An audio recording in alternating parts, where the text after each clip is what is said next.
Jadi Mbak bisa bayangkan bagaimana seorang non-muslim kemudian yang tidak memahami apa-apa ketika sampai ke masjid omongannya tentang potong tangan, rajam dan sebagainya.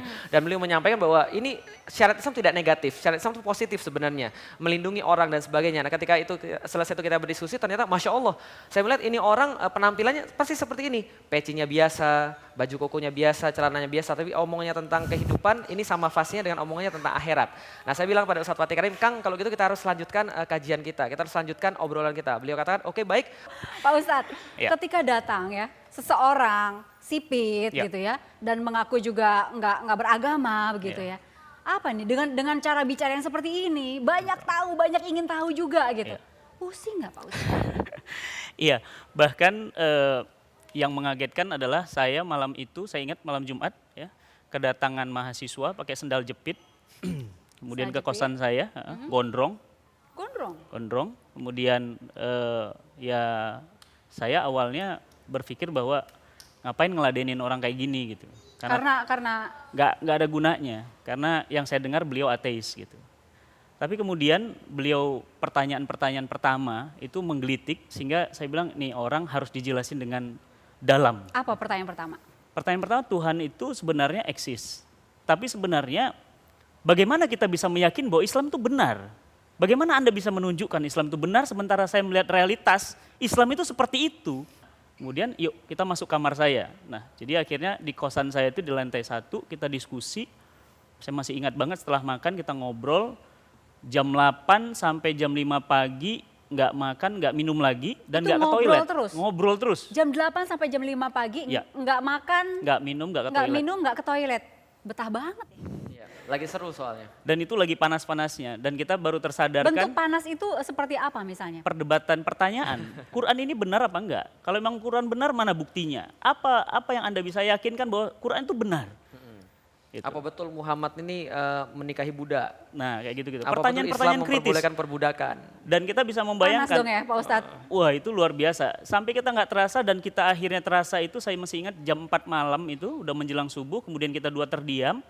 Dan kemudian saya tanya, lantas gimana? Mau kemudian menerima kebenaran ini atau tidak? Hidup adalah pilihan.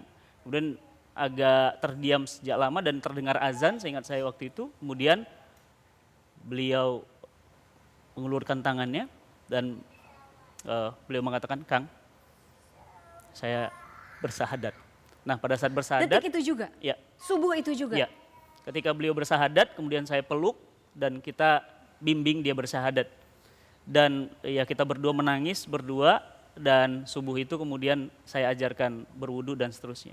Kenapa dalam waktu sekian jam sudah langsung percaya dan ingin langsung bersahadat? Ya, pertama memang ini adalah pencarian lama ya. Jadi saya sebenarnya kan memang mencari sebenarnya Tuhan ini ada atau enggak sih dulunya. Tapi setelah saya dapat, oh Tuhan ini siapa sih sebenarnya. Argumen-argumen saya ini mau dihancurkan dari dasar.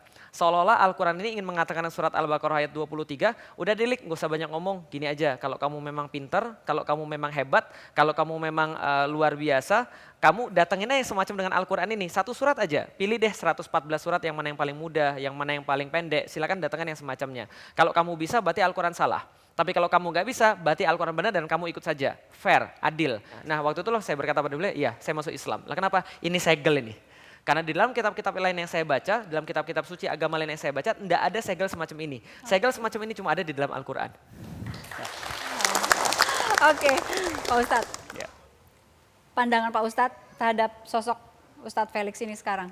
Jadi beliau itu benar-benar rasional, Cari dan- mencari dan tidak akan meyakini sesuatu kalau dia nggak yakin. Dan ini yang nampaknya jarang dimiliki oleh muslim sekalipun sejak lahir. Nah oleh karena itu ketika dia menemukan Islam, dia seakan-akan menemukan hal baru yang paling monumental dalam hidupnya. Itu sosok Felix yang pertama. Yang kedua memang luar biasa cerdas. Jadi bayangkan pada saat malam itu saya menjawab pertanyaannya. Dan Allah mudahkan lisan saya untuk melembutkan hatinya. Dan alhamdulillah pada saat itu beliau memilih Islam. Gitu. Tapi sosok itu luar biasa. Baik, Pak Ustadz terima kasih sudah hadir di 1 jam nuwun, lebih Teh. dekat Sama-sama. bersama Felix Xiao. Kami kembali saat lagi.